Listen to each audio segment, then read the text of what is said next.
This is an intro. Intro. Hustle and Flow Chart with your boy, My boy. Matt Wolf and Joe Fair. Hey. What's up, everybody? Welcome back to Hustle and Flow Chart. Why is that, Matt? No, it's really called Hustle and Flow Chart. I was just Hustle. making a joke because we're talking to a real estate dude. Well, it's better than hustle and flow chart, like you said last time we were recording. So you're out of the sharding phase and now into the housing phase. No, we're in the housing progress. It's progress. That's okay. Today is all right. So yeah, this topic, our big topic in this show is. Or in this specific episode is real estate. Mm-hmm. So, and particularly if you want to feel, or if you feel like you don't have assets or wealth growth in your life, in your business, and whatever you're doing, this is a good one to listen to. And this one's a little different too, because Cory actually really tells in detail his story from start to where he's at now. Yeah. And it's it's just cool, like to just sit back and almost listen to his little nuggets and like little growth hacks along the way. Yeah. It's definitely a deep dive into his journey to, basically dropping out of school all the way to, building this real estate empire. And he just takes you through this journey. And along the journey, he points out like, here's the important lessons that I learned along the way of this journey. So you probably won't hear as much of us in this episode as you normally would, but that's because he was so into the story and he has so much passion towards his story that we couldn't help but just sit back and just take it in and listen to his story. And once we get into it a little bit deeper, then he really starts to break down some of the real estate strategies. We asked him, if you were us and you had this kind of money set aside and you're our listener, what sort of recommendations would you make to get into real estate? And he gives very, very specific tactics that you should go and do to get yourself going in the real estate world. Yeah, man. Like literally no money down. Like I was just saying to Matt, like it felt almost like Roland Frazier, like his previous episode with us, Roland's, that he gave a lot of options on how to do deals, so deal making, and then also how to buy a business without, and in this case, a big multifamily complex or big building for no money down, and leveraging banks and also investors in very creative ways. He breaks it all down. You can almost hear Joe's mind explode. There's like a moment in this episode where there's like a little pop. It's very faint, but that was Joe's brain exploding. So you can feel free to post on social medias # Hustle and Flow Chart and Matt and I and tell me where you heard that pop. I know exactly where it was. I saw it happen. Your eyes like turned red a little bit. Like and then they went. Yeah, it's just a little, but lower. So you have to listen really close. Yes. So just pay attention all the way throughout this whole podcast. It may also sound like Joe just scratching his head, but that was Matt. Oh, all right. So now you went too far. Okay, just keep listening. Alrighty. Well, so this is a good. It's just amazing, and you also hear the last thing is. And this is what I brought up. I'm like, okay, so we have these skills of how to run traffic, and we do have our course. We teach it at Evergreen Traffic. It might as well be called that. evergreenprofits.com/traffic. That shows you exactly how we run traffic and build audiences. And I basically said to Cory, I'm like, well, this is one way to do basically a deal is like lead gen using this traffic system, because Cory knows about it as well. And that can push into actually finding deals and doing some kind of crafty real estate deal making. Yeah. But it's leveraging like the traffic system that we already have a handle of. And so it's really cool. Check it out. If you feel like audience building is something and maybe this thing piques your interest, evergreenprofits.com/traffic. Cool. There's just many ways to use that kind of system. It's nice. All right. Let's go chat with Cory Boatright all about his journey and the real estate world. Ooh. That's my radio voice. Cory, what's happening? What's up? You're on the show. We've been talking about this for a while, huh? Yeah, we have been talking about this for a while. You're right. I'm excited, man. Thanks for having me on. You're very welcome. We haven't really touched in the world of real estate much on this show, have we? I'm trying to think if we've ever had an episode about real estate. We've had glimmers of it, but never like a dedicated type thing. Well, you have an interesting story, which we know some of, the bits and pieces here, but that'll probably show how it ties in really well with what we do digital marketing wise. So Cory, right. Yeah, and we know a ton of people too. So there's just like we're talking about Brad Costanzo. He's always listening. Brad. Just careful. Anything you say, he will hear. I know he will. He'll all of a sudden you'll get a Facebook post. I heard that. Yeah. I'm listening. We just have a live feed going into his house. He's monitoring us all the time. Most likely. Yeah. We love you, Brad, as far as you know. In case you wonder what it's like to be business partners with Brad Costanzo, he's Big Brother. He's got us bugged. He's Big Brother. So Good. I don't know. When did you show? I know, Cory, you were one of the EGP letter subscribers way back in the day. Yeah, man. Thank you for that. That was a fun time. Experiment on our part. Physical mail, sending some stuff out monthly. But it was cool. Right. It was a success. I don't even know how we got to know each other. Is that how you found us originally? It was, yeah. That was, I could always tell that you guys were always on the cutting edge. And you know what's interesting that stood out from you than others is that you were willing to give more than others. Like you would give these full strategies. You were very relatable. Copy was cool, but it wasn't so much the copy. It was just like the strategies and what you're willing to give and how it was just, so real. And I think that was, one of the reasons that I was attracted to you, because I thought, man, these guys, they're actually doing this business. They're willing to give away, whenever they make mistakes or whenever they have success. And so, just being real like that was something that I thought was super cool about you guys. Cool, man. I appreciate thank you for those words. Yeah, and that was the point. We're trying to give all the good stuff away. Now that kind of turned into the podcast. So it's, this is kind of like where all that stuff lives now. Yeah, for sure. So let's get your story. I know we were just actually, before we hit record, we were probably talking for a good 15 minutes, kind of, working through how all of our contacts and your contacts all kind of intertwined and all this kind of stuff. So I'm curious, you're doing real estate and you're selling education and software. You're doing software stuff. Let's take us back all the way before that. What were you doing before you got into that, and what's sort of your evolution? Sure, man. So I've always been had entrepreneurial spirit, and always liked to talk with people, barter with people. I remember when I was in grade school that I would sell 5 for $1 candy bars, right? You could go and get the candy bars and for $1 for all 5 of them. And then I'd sell them for $1 each. And I always thought that was just really cool angle. I always was excited about finding different angles on things. Another example of that would be whenever baseball cards, of course, they've always been around for a long time. When I started getting involved with baseball cards, which today I still have over 100,000 baseball, football, basketball cards. It's absolutely crazy. Jordan's rookie card, Mickey Mantle's second-year card, and like unopened boxes, the '89 score, and Upper Deck, and all this stuff. Are you planning on ever parting with any of them? Or I will. I'm gonna. The idea was to be able to give them to my son. Right. And so that's still something I'm excited about. But cool, man. Yeah. So it was. I remember going in the store, and it was like a 91 Don Russ, like this is a brand of card if you're not into baseball cards. And then like there was this thing called a Diamond King, right? So a Diamond King card, let's just say, was worth like $5 or $10 or $20. And you could actually feel the back of the card. You could feel the package and see, and kind of if it was thicker than the other packages, or you kind of move it up in the package without opening it. And I did that like 50 stores in one day, which was crazy, right? Because that was just super exciting to be able to know a strategy and an angle, and then go and capitalize on it. Wow. And it was always just something I did. I remember in school, I'd trade Stompers and G.I. Joe and all this stuff.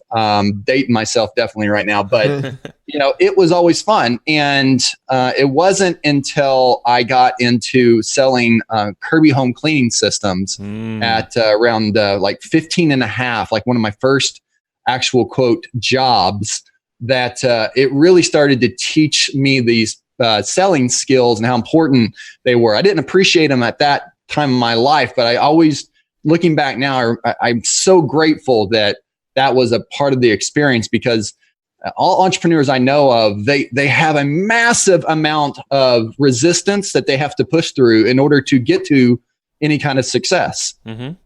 So in other words, you have to go through 100 no's to get one yes, right? I remember, gosh, trying to think about this now. I remember I had to knock 100 doors in the Oklahoma hot, blazing hot summer heat, and put on 3 demonstrations, which is, vacuuming someone's like kitchen or their living room. Yeah. And then I'd actually sell a home cleaning system. You couldn't call it a vacuum because they'd have you eat baby food. If you did, it was very competitive. It's crazy on the sales team, what they do. And then you would actually sell one for like $1,500. So imagine this, a 15, 16-year-old kid selling these home cleaning systems door to door. And then I got to a place where I was now selling more units without having to knock so many doors. So I was knocking 100 doors, putting on 3 demos, selling 1 unit. I got to a place where I was selling more units and actually had many awards for selling 3 in a day. Now I'm just saying this to kind of give you an idea of these angles and stuff like this on entrepreneurial drive. Because one thing I've asked myself many times is, can you teach drive? And I actually don't know the answer to that question. What do you think, guy? Do you think you can actually teach someone to have drive? That's a good question, because I was just thinking, because I could see it from both sides. Part of me thinks yes, with the right training, but you do need that something inside of you that has like just passion to push towards something. Yeah, it's interesting. Like teach drive. I feel like drive can be created through, like major moments, milestones in your life, or like huge goals that you're trying to strive for. You can like really kind of create that drive, but I don't know. It's an interesting question. I'm not sure as far as learning drive, but I feel like drive could be like instilled in somebody through those sort of mechanisms. Right. If you can teach it or create it. So I didn't have a father, growing up. So one of the things for me that was that I've looked back now at age 42, I think about sometimes kind of where some of the drive came from. And for me, it was this constant of like pushing myself to kind of prove something to someone that wasn't there, right? And so the interesting thing on my end, just being real transparent, it was like constantly like and I went to counseling on this, and so basically you are proving something to someone, and that was where a lot of my drive was coming through, that I wanted to be, quote, successful, even though I didn't have a figure there that I was kind of my guiding, my North Star. Does that make sense? Yeah. So I'm actually, I can relate to this because now you got me thinking back to when I was like maybe 8. And my parents divorced in middle school, when I was in middle school, and my dad now is like, I don't talk to him a lot. So I'm feeling what you're saying here. But I also remember at like 8, I would always tell my mom, because she was the breadwinner and always had a really good job, I was like, I'm going to make more money than you one day. Like early in my life. And I do now. And I did, years ago. And I was like, I don't know where that came from though. So that's that drive. Even though at that time I would feel I was a pretty shy guy. Didn't really know what to do, but I did have some kind of drive. So I don't know what that was. Yeah. I was like 8 years old. That's interesting, man. Don't know where it came from, but so that's why, I feel like you can, I don't know, maybe it's situational. Something's probably in us. Entrepreneurs probably have more of that drive thing in us deeper than most. I'm questioning. Yeah, my dad was a pilot. And so he got up and he early in the morning, like when my mom would always joke, say he'd get up at dark and he'd come home at dark. And, for like just years and years, like my dad would just, work him. And he was a crop duster. And then we had a bunch of these little airplanes, had a bunch of airplanes. And all of the folks that would work with my father were they loved to work with him because he would get down really low on the crops and spray low. And what my point is that he did the extra effort, right? He went through that extra effort. He did the things, and just constantly was getting more clients and doing more and more and more. And so I also often think about, maybe some of that is that DNA, that DNA of just like, pushing yourself and so that you can get more accomplished and almost squeeze the very most out of each day. Totally.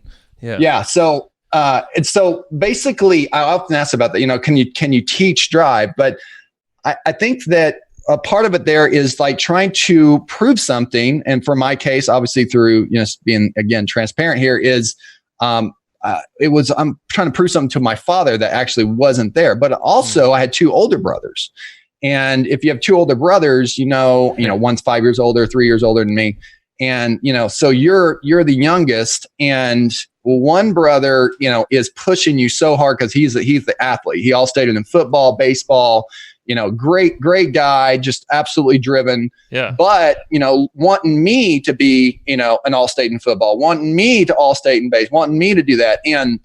And basically I had a massive, rejection to him because we fought a lot growing up, and and so he would constantly be like, you're just not going to do anything, he wouldn't say great things. And so I remember also thinking about this drive part was like, I'll show you what I can do, right? Like I'll prove you right, or prove you wrong. That is, I'll prove you wrong, right? And the reason I'm saying all this, I promise I'm going to come back full court. But the reason I'm saying all this is because you asked about kind of where it all started.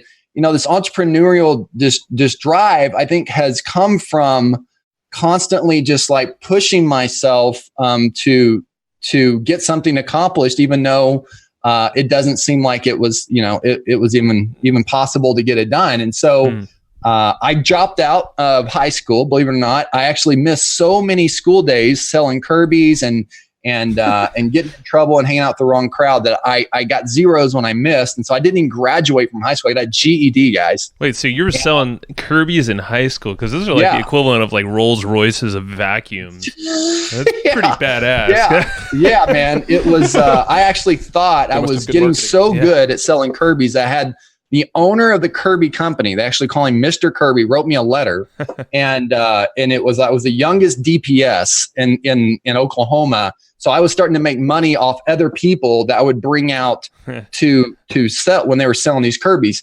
And I thought that this was going to be this is all I need. I'm just going to sell Kirby's for the rest of my life. I mean, how naive, but this is what I thought, right? And it wasn't until that my manager of the Kirby that I looked up to very well, he stopped.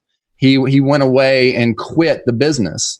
And I started wondering, like, man, what am I going to do? I dropped out of high school, and I'm like, he's kind of like one of the guys that I was like learning from, like kind of like a mentor in that way. And I remember getting in front of a lady that was like 85 years old and like showing her the whole Kirby and everything. And she loved it. And she was like cleaning the room and everything. And I was asking her, I was like, when's the last time you smiled cleaning the house? Like I was doing all these cool little funny, sales things and building rapport. And she was loving it. At the very end, she didn't even flinch. She was like, I want it, I absolutely have to have it. It was really, really heavy. And I remember a part of me going, I don't think she should buy this. Like, I know it's easy. I could just sell it right now, but I don't feel good about having her spend this money on this. And I started asking myself, why am I feeling this way? Like, this is what I'm doing. And I realized I stopped believing in the product. I stopped believing in the product. And a part of that too is I started figuring out too how much it was cost to make some of those Kirby's. And you're like, guys, $50, $100, a couple $100. Yeah.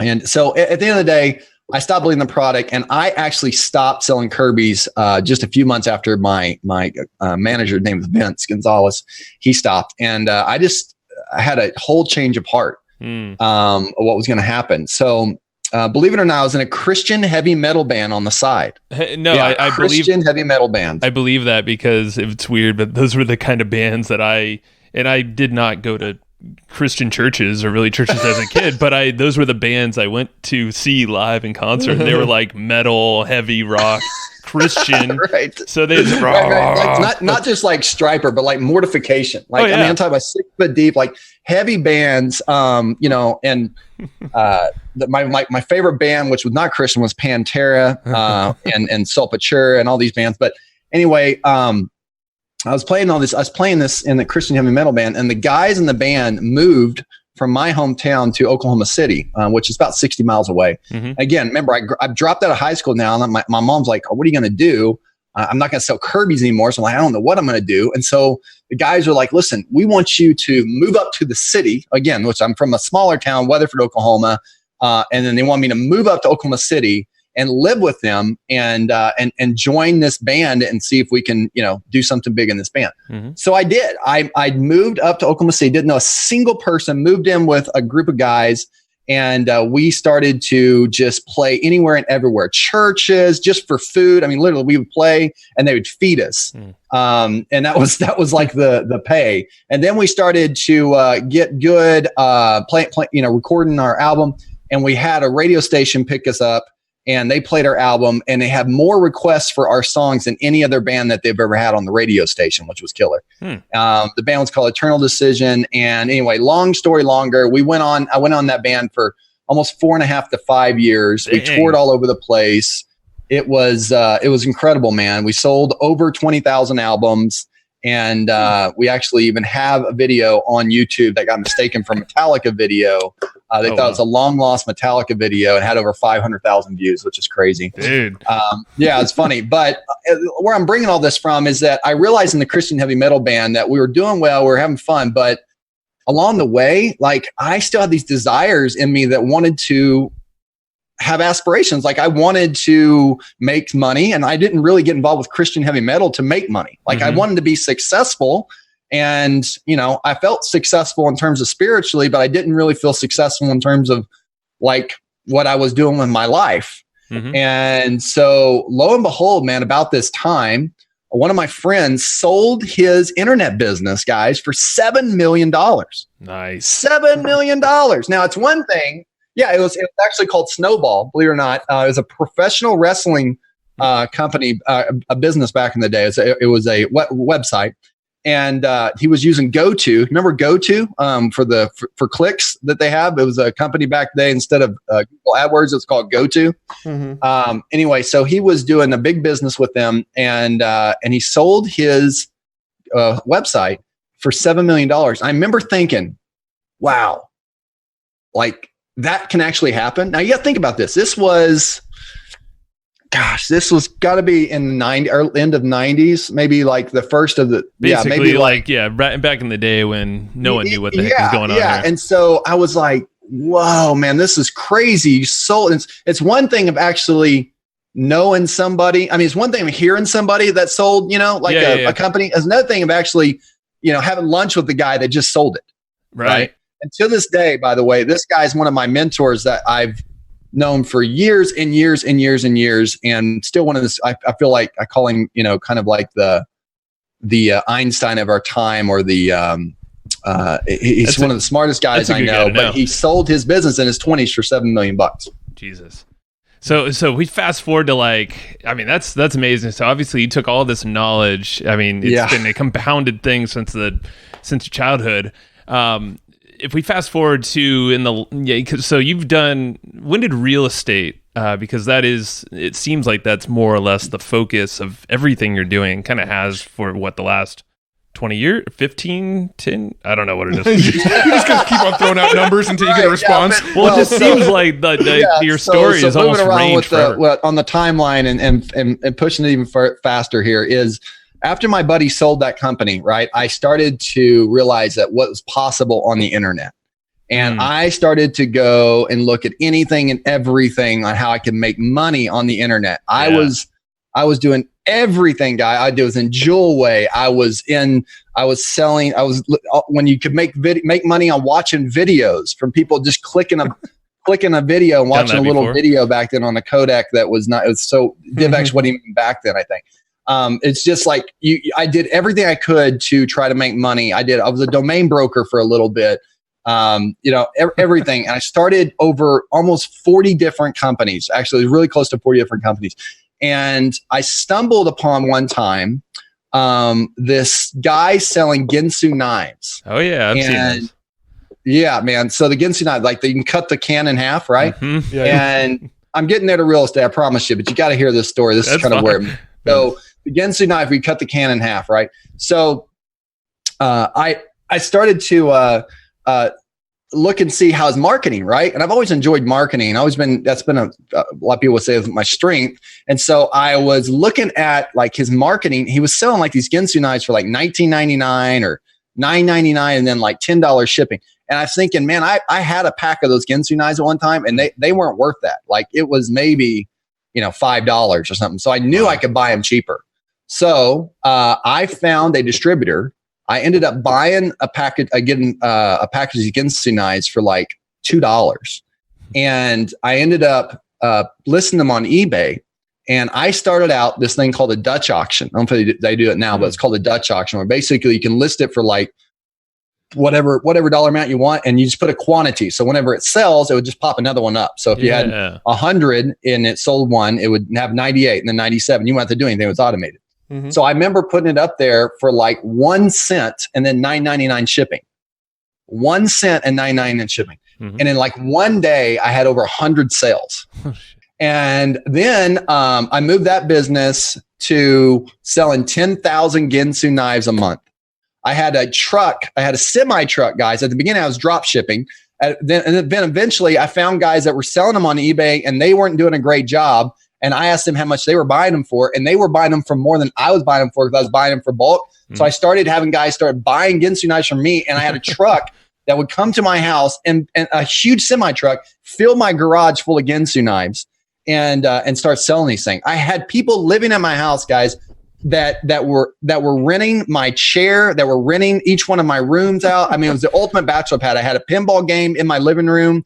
I had like a Galaga game. I mean, it was the best thing ever. And I had people that were friends that were in the morning, they would go to FedEx. In the afternoon, they'd go to FedEx, and in the eve towards evening, they'd go to FedEx. This seems like just like a cool reality show. Yeah, it was killer, right? But man, I'm telling you, that was a lot of inventory and a lot of chaos. And so I realized that I wanted to get in something bigger. And do you remember when plasma TVs came out? Sure. Mm-hmm. Yeah. Plasma TVs, when they first came out, they were $20,000 when they first came out. Dear God. Well, I remember thinking, man, what is the margin in that? So lo and behold, I figured out a way that I could drop ship plasma TVs. There's a company called, I'll just give it to you now, it's called Electrograph and Cinelite. Electrograph and Cinelite. So those two companies I could go and be a reseller for. And then I started to sell plasma TVs. The first plasma TV I sold, the very first one I sold, I made over $4,000 profit on one plasma TV that I sold off eBay. After I sold that, I started thinking, how many Ginsu knives do I need to sell to make $4,000 profit? And it was a whole hell of a lot more than one. Right. So I ended up getting out of the Ginsu knife business. My roommates that were living in my house, they started getting girlfriends and chaos. So I wanted them to move out. I had no privacy anyway. So I started to build this plasma TV business. And about the first 2 years, I did, maybe a couple $1 million. I was really excited about that. That was awesome. And sales. And a pretty good profit margin in the beginning. Of course, electronics dropped drastically over time, but pretty good profit margin. And then the next 2 years after I started getting involved with government auctions. And when I got involved with government auctions, see, our tax dollars, guys, they go and towards September, October, November, the government spends all of their budget, right, on just random stuff that goes into a warehouse. If you've seen the Indiana Jones movie and all the stuff that's in a warehouse, that's our government dollars. Ah, lovely. So I got in with the government, and they started buying plasma TVs and digital projectors. Lo and behold, I found a guy that was willing to buy my company out. Essentially, I had customers that were ordering. I had government contracts, and I sold my company. And when I did, I got involved with real estate.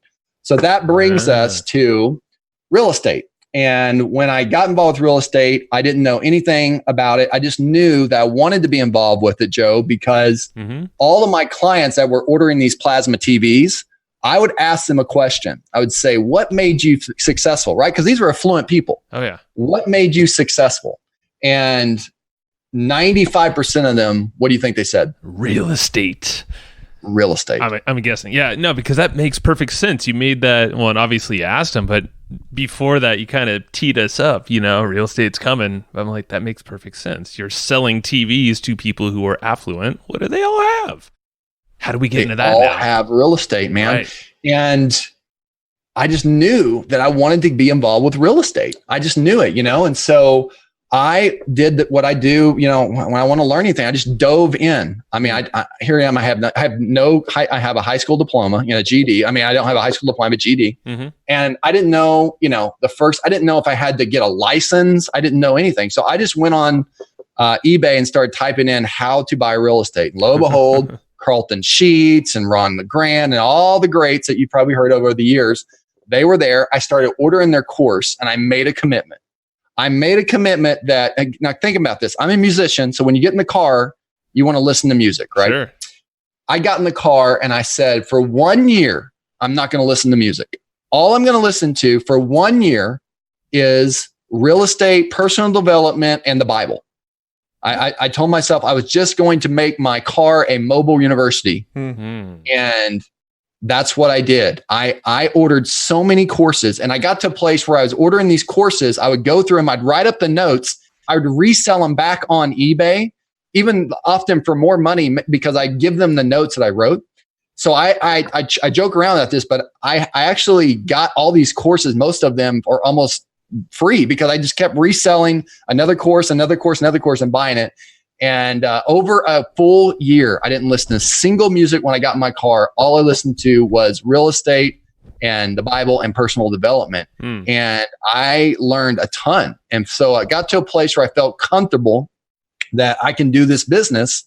And I started to become a bird dog. So do you know what a bird dog is? I know it's a term in real estate. It is. Don't know that. I think you'd go out and like find the deals and then bring them back to the agents or the investors, right? That's right. Yes. So I found deals, right? I would go and market and find ways to find deals. In the beginning, man, I actually went to whole neighborhoods and just knocked on people's doors. I messed up. I should not have done that, but I still learned from that process. But you're not supposed to do that now. So anybody listening, you don't have to go and just randomly knock on doors like I did back then. But there should be a better way. You find deals by like having high weeds, houses that look like they're boarded up, all kinds of ways that you can find deals. So I'd find these deals. I'd write down the address. I'd give them to the guy, and he would pay me a finder's fee if he ended up buying the deal. Wow. Well, you're making about $500 to $1,500 on those, so not bad money. But I was wondering, like, what is he doing? He was turning around and wholesaling these properties. So, are you familiar with what wholesaling or assigning the property is? Again, heard the term vaguely, yeah. But let's get into this. Right. So, the hierarchy of, if you will, of real estate investing is bird dog. You come in and you basically locate deals and you give them to the guy that's going to actually either buy it or wholesale it. For me, I was giving it to the guy that was wholesaling it. He would take the deal and he would wholesale the contract to another guy, usually a cash buyer, that would end up giving him between $5,000 and $10,000 a deal. Mm-hmm. So he was paying me $500 to $1,500, right? He was turning around making $5,000 to $10,000. Mm-hmm. I was like, man, I got to figure out a way to make $5,000 or $10,000. So that's what I did. I figured out what he was doing, and lo and behold, he wasn't even putting dollars into it. Mm-hmm. The only money that he was paying me was whenever he got paid. Mm. I thought, wow, this is incredible. You don't even have to have money to sell a contract. Mm-hmm. So essentially, he was just paying me from when he got paid. So I did this for a while. I was making $5,000 or $10,000, and now I'm excited about it. But then I was thinking, what are these wholesalers doing? If they're willing to pay $5,000 or $10,000 more, what are they doing? They're rehabbing the property. And I'm sure you've heard of this, fix and flip. You've heard of that term, right? Yep.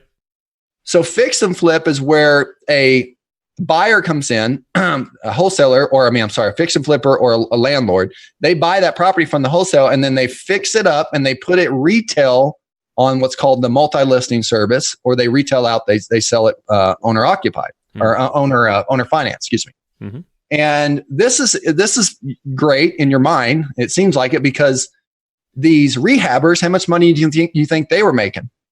Oh man, it's more. I definitely know that. Well, I mean, it's higher value. I know what you see on like the HGTV kind of stuff, right? Like anywhere from like $20,000 all the way up to like sometimes you'll see big flips where they make like $100,000 off them. Right. Yeah, and those shows just they don't even tell you about the holding costs. They don't tell you about all the fees. Oh yes. But so what I thought, the same thing. I thought these rehabbers making $15,000, $30,000. Like, they're making more money. So I need to become a rehabber. So lo and behold, I put together a rehab crew. I call a skeleton rehab crew. Mm-hmm. The one thing I regret the most out of doing real estate is putting together my own rehab crew. And why was that? I had it for just a little over a year and a half, and I hated every minute that I had it. I could not keep a general contractor sober on the weekends. I couldn't keep his subs from stealing, and neither could him stealing stuff that I bought. I had to stop all the time and just rearrange my whole day, everything. I couldn't go anywhere because I wasn't sure if things were going to get done on time. And then you got buyers that come in that want to buy this property, and they're bugging you because they have to move out of their house and they've got kids. And I mean, it was a lot of pressure on me. So I realized very, very quickly what I did not want to do. The other thing about rehabbing for me, again, this is for me, because I didn't enjoy it. I probably some people like that stuff and they can hate it. They do like it, man. You're right. They love it. But I didn't approach it the way I probably should have, but even from the way I did approach it, how much money do you think I was making after I fixed up the property and quote, fix and flipped it? I mean, my gut's saying you would make less than you were wholesaling, or maybe a little bit more. Just a little more, not much, not worth the brain damage, right? Not worth it. My $20,000 to $30,000 paydays ended up being closer to $13,000 to maybe $17,000 payday. Okay, got it. And 90 days of time and 60 days of time to go, and so it was just brain damage, man. Right. And so I realized very quickly that this is not what I wanted to do. Real quick on the wholesale thing, just out of curiosity for context, how long does that process typically take? Wholesale, it's very quick. It's very, very quick. Right, usually so, we call it hot potato.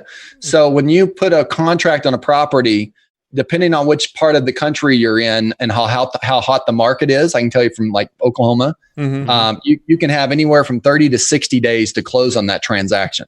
So now you have 30 to 60 days to find you a new cash buyer. But I can tell you right now, we're averaging just around 3 weeks or so whenever we actually sell the property and get a cash buyer. Got it. So with wholesaling, you could potentially be making $5,000 to $10,000 in 3 weeks versus fix and flips where you're making like maybe $13,000 over 3 months. You got it. Got it. You got it. Got it. Okay. And we're doing 8 to 10 deals a month now, on wholesaling, and so it starts to add up very, very, very quickly. But going back to the idea of this rehabbing, what I cannot stand to do, and to this day I still don't like it. I decided I want to get out rehabbing, so I was like, all right, if I'm going to get out rehab, what am I going to do? And lo and behold, I get a call one day from a little old lady, and she has a house she wants to sell. And she was calling me from a letter, and I'm on the phone with her. And the first thing that you want to ask is kind of figure out that there's equity in the property.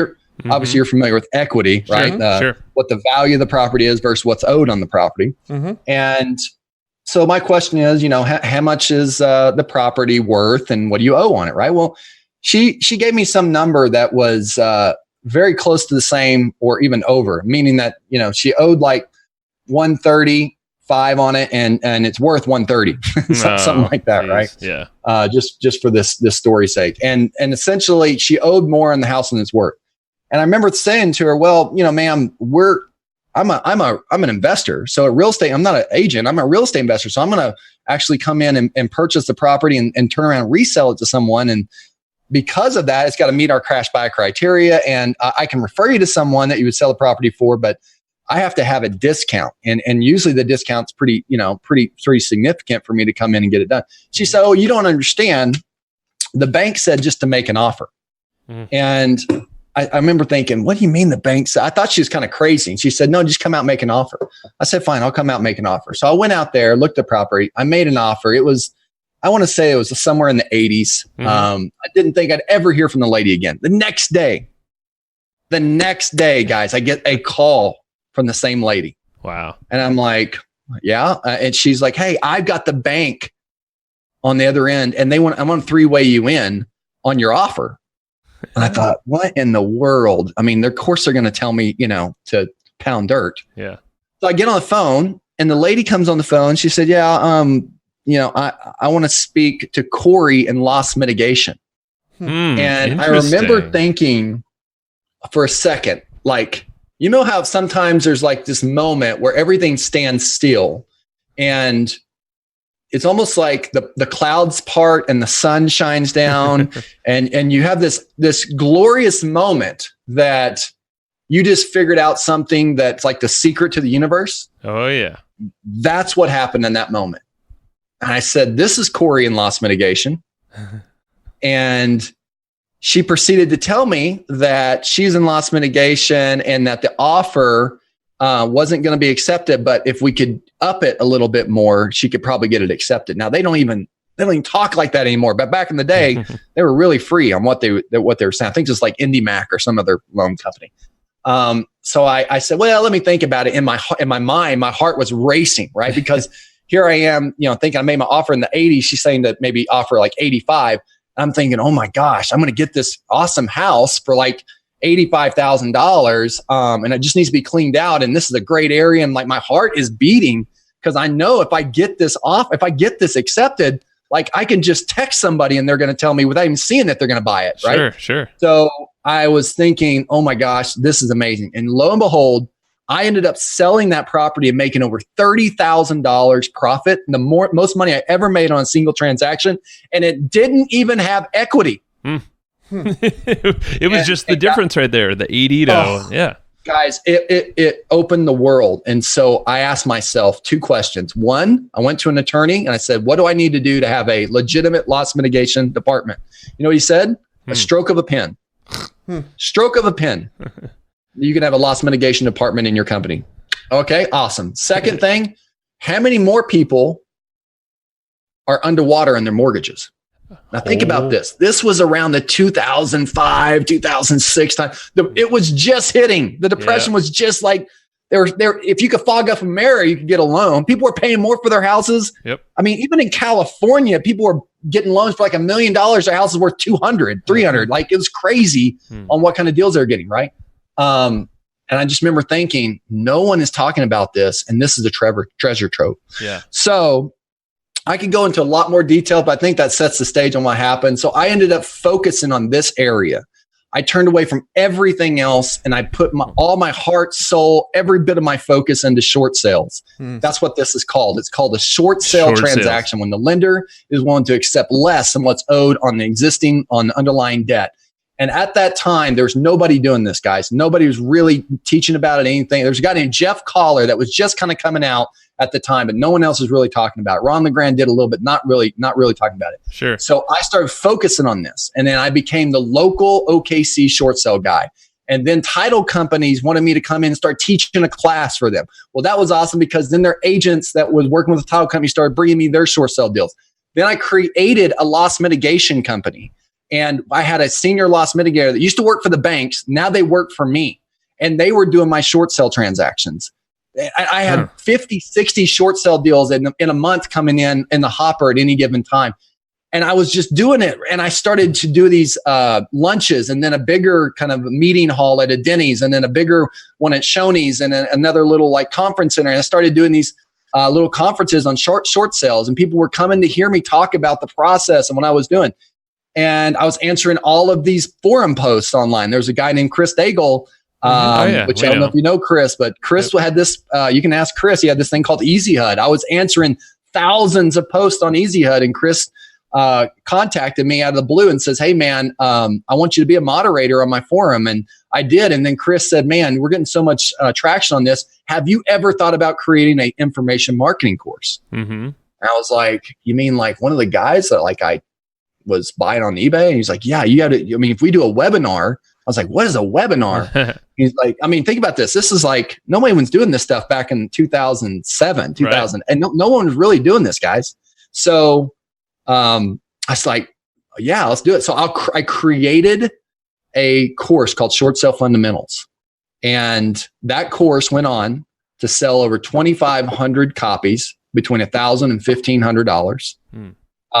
I started to create a software that was called Short Sale Builder that we built up over 5,000 users, and almost 3,500 of them were paying members at $97 a pop. And a lot of them in the beginning, you couldn't really do it for about the 3 months into it when we started launching it. We could actually get a $2,000 setup fee. You couldn't do it now, but you could get a $2,000 setup fee. So, I mean, a huge business built around short sales. And I started to put all my effort focused. I started to go to all these events out there and speak on stages. This is where I met, Than Merrill before he was, $100 million Than, if he's listening to it. Hey, Than, I met Kent Clothier. I mean, before, Kent had find cash buyers and everything else he's doing. Sean Terry and I met, my business partner now, but he had a podcast called Flip to Freedom. I mean, all these different things. And then Chris Daigle brought me into something called a virtual investing seminar, which was involving internet and real estate, like where the two were going to collide and be a very, very big thing. Well, and that's what happened, man. That's what interests us, because Matt and I, we've always, our goals are not to be in information marketing for more than really just this year, maybe. but all that, the parlay to wealth, real estate, and leveraging our skills with internet marketing, and like our traffic course, for instance. There's folks right now, and they're using it specifically. Like Markian, he's probably listening. Hey, Markian.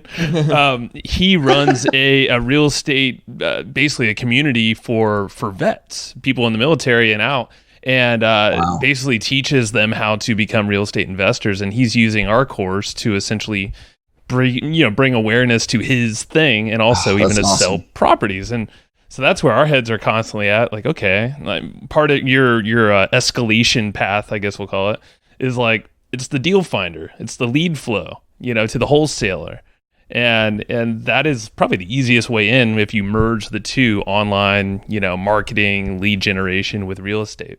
Sounds like that's a pretty good matchup there. Would you agree? It is, man. Yeah, and the information marketing game is great because you meet a bunch of people, you build a platform, and you can use that for a lot of different things. That is an asset, as you know. Yeah. Build a big email list and all that.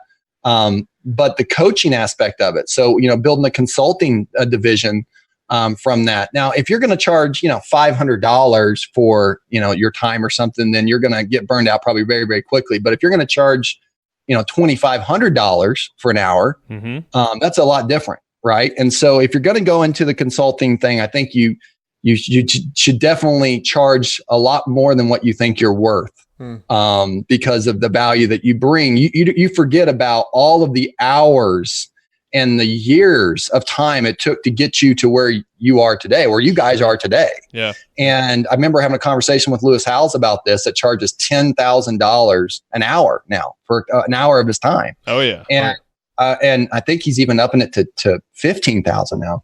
And I remember thinking, wow, that's a lot of money for this time. But you got to take in consideration all of what it's took you to get to where you are. You forget about that value that you bring. My last coaching student I'm working with, just recently did $70,000 in a month, and he hasn't done any kind of wholesale deals in several months before. Now he's doing $70,000 in a month after working together. Wow. Well, what's that worth? A lot more than what, essentially that they pay to work with you on. But the information marketing aspect of it is cool. But one thing that you want to think about is the actual investing, actually owning real estate, guys, is something that will pay you forever. That's maybe you didn't understand. Yeah, we didn't want to do information in this space at all. It's to leverage, like to essentially invest, get into real estate. We've talked about it for years, Matt and I. Yeah, I mean, really, we actually almost consider, like, in the way you said it, sort of broke down how there was kind of stepping stones in real estate. So you started as the bird dog, then maybe moving to wholesale, and then, and so on. We almost see information marketing in our business as one of our stepping stones. We're teaching people what we've been learning. We actually make more money doing what we do than we make off of teaching it. But we see the training portion as a stepping stone to sort of build up our bank accounts a little bit so that we can then go and do more strategic investments in real estate and other companies and things like that. Connections, like with this podcast and through our products as well. Absolutely. Yeah. So what I'd be interested to hear a little bit about from you is someone like us who, we're making good money, but we want to start to set aside some of this money and use it towards real estate. What advice would you give? What direction would you point people to? Would it be like short selling, or would it be maybe wholesaling, or We all know you can just buy and hold properties for the capital gains and rent out the properties and make, cash flow on them as well. What sort of path would you kind of steer somebody towards? If I had to do it all over again, I'd learn about multifamily. And it's really not that much different, believe it or not, than single family, except it just has more zeros involved. And it also is, it can pay you. I mean, the tax benefits on multifamily, guys, is with forced appreciation and with these new opportunity zones that are coming up with Trump in office and all these other opportunities, multifamily would be, I would just skip. You don't have to learn single family. Everybody says you don't have to learn single family. So I would just learn multifamily. I would start listening to a guy named Cory. He's my partner. No, not Cory Boatright. But Peterson. Gosh, I don't know. Sorry, Cory, if you're listening, you're gonna be like, dude, it's Peterson. Cory Peterson and Shelly Peterson, the Big Kahuna is what they're called. He puts on these great mastermind events, and he really breaks down on how he hasn't put really any of his own money into these massive real estate transactions. And him and Shelly just a year or a little over a year ago cashed out and walked away with several millions of dollars, their own cash from growing the asset. Wow. And essentially doesn't have to really work again if they don't want to. But now they parlayed that into creating a mastermind and serving and teaching other people that want to come in and learn. And then they will bring the deals to those people that want to learn and have them invest in them. And I'm telling you, it is fantastic to really understand multifamily. And you guys are smart. It would absolutely take you no time to just dig in and learn about multifamily. And if you made the commitment and you really said, I want to do this, I'm going to do this, and you made the commitment, I would start listening to a guy named Michael Blanc. He has a great podcast, amazing podcast, and listen to his stories and how he teaches how to evaluate these multifamily deals. I listened to a guy named Joe Fairless. I'm going to his event here at the end of February called the Best Conference Ever. He is a guy now that has close to, I know Grant Cardone would get pissed off about it if you already heard this because he's probably competitive with him, but he has, I think, getting close to $1 billion under management. And he's only been doing it for really serious within under 5 years. Under 5 years. And the guy's grown his management portfolio through his podcast and through making these great relationships with people. Because there's a couple of things you got to realize in the world of real estate that really gave me the aha moment. And people listening right now, this is a big deal if you really grasp what I'm getting ready to say. There's people that have a lot of money, but they don't have time. There's people that have a lot of time, but they don't have money. And what is interesting is that once you learn what we call specialized knowledge, right? You can now be a value add to the person that has more capital, but they don't have time. See, you could go and find the deal. You can underwrite the deal. You could bring it to them on a silver platter, and they could actually go to the bank. The bank will lend pretty much almost any bank in the United States on a decent asset, guys. If you find a $5 million apartment complex, a bank is going to lend 70% on that. Almost any bank is just going to give you $3.5 million. And it gets even better because it's a large loan and it's usually like close to $1 million.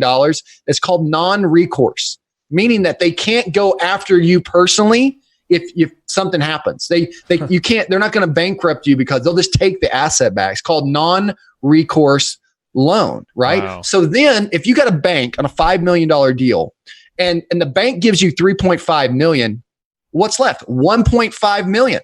Okay. So let me ask you this. How hard is it if that's a damn good deal, meaning that you learned how to underwrite that deal and maybe that deal is really worth about 7 million, right? How hard is it for you? If you know the deal is worth, 6.5, 7 million, and you can go and buy it, let's say for 5, how hard is it if your bank is going to lend you 3.5 million to go find a few people to raise the 1.5 million? The answer is not hard at all. Not hard at all. That sounds like why it's not hard at all? Because they don't have the time. And you do, right? And once you realize that, wow, all I got to do is learn the knowledge.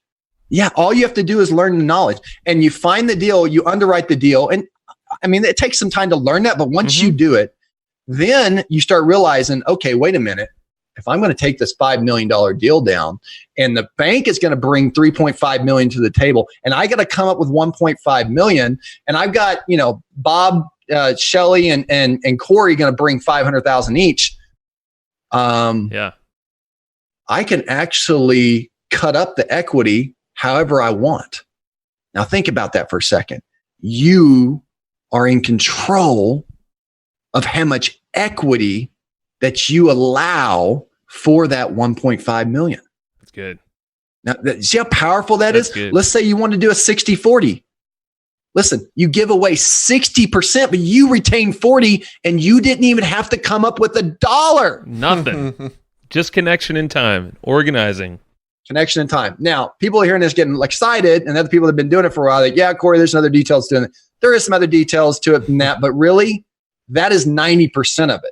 That's 90%. If you could just grasp that 90%, that is life-changing.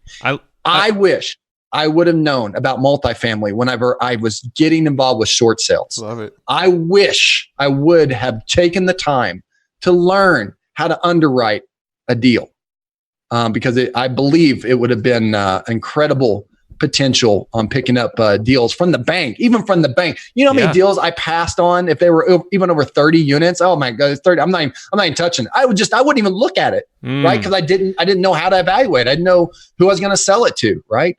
Oh my gosh. If you could learn how to underwrite deals. And again, I gave you some really great resources there. Oh yeah. This would change the game. You're saying that we have a chance. We'll follow in your footsteps. You passed on it when you were younger. Have a chance. I get a little excited about this. You can hear it, guys, but it's a very powerful concept that really has radically. I mean, right now I have 422 doors that I manage and own. I have management and ownership on. That's apartments, right? Is that what that means? Yeah, those are apartments. Yeah, those are apartments, right? Uh-huh. And I can tell you, man, that. It was a lot different than what I thought to get there. Got it. Yeah. And there's probably so many other details and I definitely will explore more of those. But you said, hey, there's a platform. Like you said, they got started with their podcast and connections. And I'm almost like when we're ready, Matt, we could just put it out there. Like, all right, got any deals for multi-units out there, listeners? Right into our show. And you know what's cool is the information marketers that you guys connect to and the internet marketers that you guys connect to and everybody that follows you for traffic and everybody, all the guys that are online and have big businesses and they got consulting businesses or they got, all these big funnels and everything they're rocking with and making millions of dollars. And at the end of the day, many of them don't have any assets in terms of real estate, in terms of actual physical real estate, right? Mm-hmm. But they want to learn. They would love to learn. And here's another thing too. Once you learn about self-directed IRAs and qualified funds, it just gets better and better. Mm-hmm. You actually have people right now. There's over $1 trillion. You Google it. $1 trillion just setting out and it was called self-directed IRAs, just setting out there, right? You can actually, if you connect with the right people and they have money in their self-directed IRA, it's just sitting there. It's usually not making more than 4 to 5%, maybe 6%, just sitting there, right? You can actually use those funds and direct them into, for example, let's just use this $5 million we're talking about. Let's say that Mary wanted to put $500,000 of her self-directed IRA into the deal. She can do that. She can do that, right? And let's say that you're going to, instead of her making 6%, you agree to pay her 12%. There's all this money just sitting out there, just waiting, and then you can just pair just waiting, man. That's just sitting there, not doing anything. Oh, that's and cool. It's way more secure. Way more secure. Damn it, this sounds exciting. With the mutual funds and the freaking stock market and everything else, right? That's just up and down, up and down. I'm talking about when you learn how to underwrite deals and they have cash flow and you know that this is a solid deal and that you've got a management company that's been in it for 20 years and they're just rocking and rolling. They've got a track record that's just awesome. You get excited because you know all you got to do is find the deal and you got all the other pieces of it laid out for you. Well, how does the current economy play into things, you know, because we've kind of been on this sort of up with real estate again. And, you know, a lot of people are thinking it's starting to feel bubbly again. This all could crash soon. We even have friends that used to be in real estate that have recently gotten out saying, yeah, the climate's just getting too scary. I mean, what are your thoughts on like the sort of economics of it right now? Right. Great question. So whenever you have a headache, sucks for you, but fantastic for Tylenol. Huh? True. So be Tylenol. When in this economy, and as a real estate investor, you're not paying retail for these things. Yes, it's important to keep an eye on interest rates, and yes, it's important to keep an eye on what's going on with the market and different places. If you're involved with a mastermind group, that helps as well too. But no one can really predict the future. But even if certain things start caving in and the market starts having a recession, what you have done is because whenever you are acquiring in the acquisition phase, and because you know what you're doing with on the acquisition side, you have a lot of cushion that you're not really utilizing. In other words, if you learn the right way, you can hedge your bet. In any kind of business, there's always a level of risk. Sure. Whether you're, spend money on Facebook ads and someone says, this is the exact way to do it, and you are not going to get hurt, and you will just, it's 3-1, put $1 in and get 3 back. There's always a risk that you may only get $1.50 back, or maybe $1.25, or maybe just $1, or maybe a little under $1. But the question is, how much hedge are you thinking about up front, right? Whenever I got involved with short sales, that was the time I made so much money when everybody else was just getting crushed. I found a way I can buy properties for 40 to 60 cents on the dollar that had more owed on them than what they were worth, right? Because the banks were willing to take a haircut because they needed to get it off their books. Yep. So the answer to that is you are positioning yourself in the beginning to be able to acquire these properties, not at retail. And because of that, you're building in room in case something happens, in case the market changes a little bit. So, I've been through a correction. I've been through that correction. So I've seen how that stuff goes. And I've seen people that got crushed and killed. But the one reason that a lot of them did is because they were on these arm loans. They put themselves in situations where they had to refinance out, or they're going to get crushed. You don't want to do that. Whenever you're putting these deals together, you can get in 10-year and 15-year money. Listen, if you're in 10-year and 15-year money on a $3.5 to $5 million loan, right? That gives you plenty of time to do a lot of things on the assets. So just making smart decisions on how you're positioning and not getting into situations where it's so risky and making those bad decisions, that's going to eliminate a lot of that stuff that you hear all the negative stigma about. Yeah, no, that's really cool. With the strategy, it's kind of built in just naturally that you're hedging your bets and you have this built-in kind of discount, this leverage that you have price-wise. Now, just really quick, we got to actually start wrapping up because we have another one coming up. So don't. I've enjoyed talking with you guys, man. I know. Well, I seriously want to dig in further if it's another show or at least a call after this to Awesome. I mean, this whole thing just sounds fascinating, and it's the direction we're headed. Yeah. Matt, anything you want to on the table there? That we have like a list here that we're just like, what did we go through? I'm looking at our whiteboard of ideas, and a lot of them I think might be like pretty too deep of rabbit holes. So we'll probably have to do a round 2 at some point. I think so. All right. So what are you working on now that we want or that you would like others to check out and learn more from you? I appreciate that. So I get a lot of folks now that ask me about, it's wholesaling. And I just want you to know that I'm not just talking from theory here. I mean, I've got an actual real estate business. Last year, we did over 113 deals. Wow. I didn't spend much time in my real estate business. I got a great team. And I think that once you start to get outside of yourself and start building a good team, you can have some great leverage in your life. The wholesaling business can be a great lifestyle business, but it's a transactional business. And if you want to get into something that has long-term cash flow and build assets you can will to your kids and things like that, I highly recommend you look into multifamily. So I've got two things that if you're interested. One, if you're interested in working as wholesaling together, there's a link that you can go to called Cory's Coaching, CORYS coaching, coryscoaching.com. I asked you a couple of questions on there, and it lets me know very quickly if you're just a beginner, kind of intermediate, you've done a few deals, or you're expert. Just very simple, 3 buckets, and we can have a conversation about it. And then also, if you're interested in multifamily, and maybe you just got some funds that said, maybe we're having this conversation about self-directed IRA, and you're like, dude, I've got $300,000 just sitting there and it's not doing anything. I would love to be making double digits on that, right?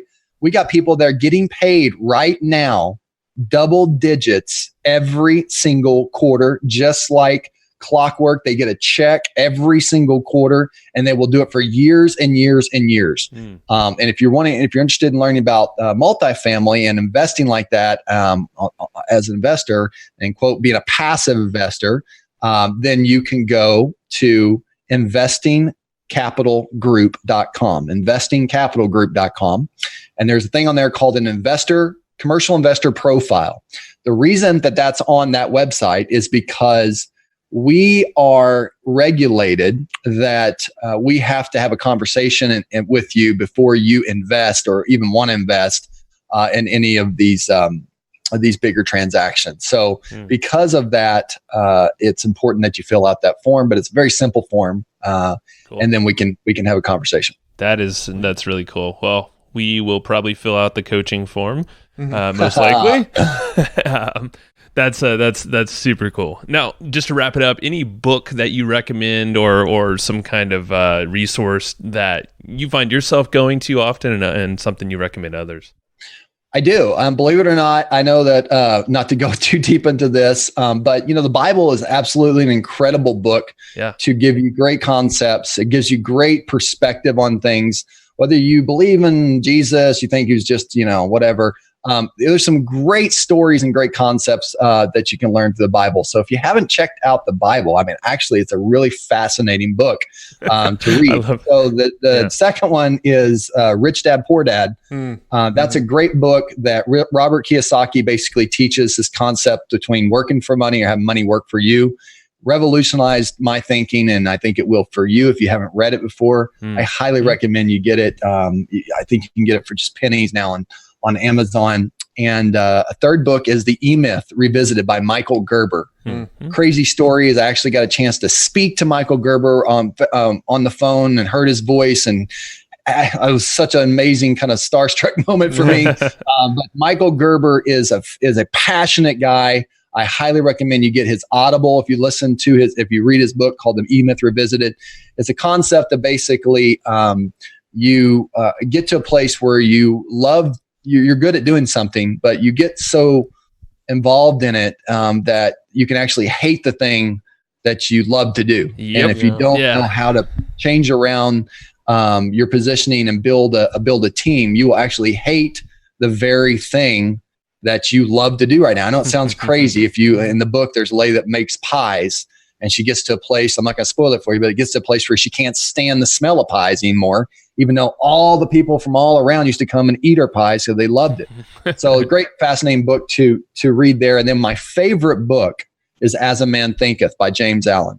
And this book just is it just warps my mind on how powerful that we have from intention. When we're intentional about something and we put our mind to doing it, our mind is very, very powerful. And I highly recommend, you can actually get this if you just Google it or even go to YouTube, type in As a Man Thinketh by James Allen. You'll hear this amazing concepts of the way to think and how power behind intention, and understanding positivity and how negative thoughts can actually be negative things, and be cancerous to all kinds of things in your life, and you're gravitating towards those things and being a magnet towards negative stuff. So it's an awesome book. Yeah, no, it's intention and perception it does shape your reality. So yeah, that's a book that I have not read, but it has been recommended before on here. Man, you got to read it. You got to read it. Make a commitment right now. You're going to do it. You're gonna read definitely. It. All right, awesome. Damn it. I will. All right, you're on the podcast. Thanks for calling me out. You got to hold him to it. Accountability. Damn right. All right, man. Cory, this has been super cool. And awesome. Yeah, we'll be doing probably round 2. I would almost put money on it here. So, all right. I need to get you on my podcast too.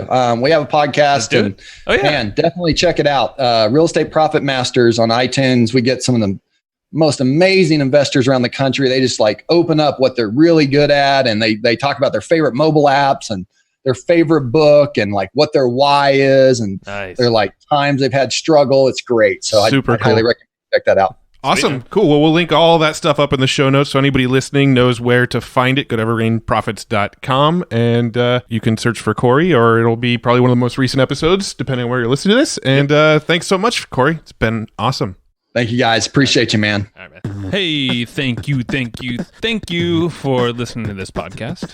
Now, if you want to learn more and hear from us every single month, which a lot of people do, it's pretty fun. We actually write this thing called the Evergreen Profits Letter, and that is a printed newsletter that we actually send to hundreds of people every single month to your doorstep. So you actually get it in the mail. You can read this sucker. You can highlight it. You can dog ear. You can scratch some stuff out if you don't like that one. You say, no, Joe and Matt, that's not cool for me.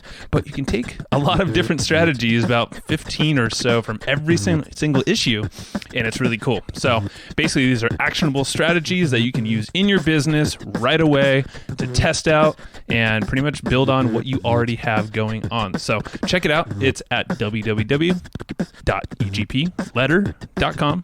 It's pretty amazing. And you should go check it out to see what it's all about. Boom.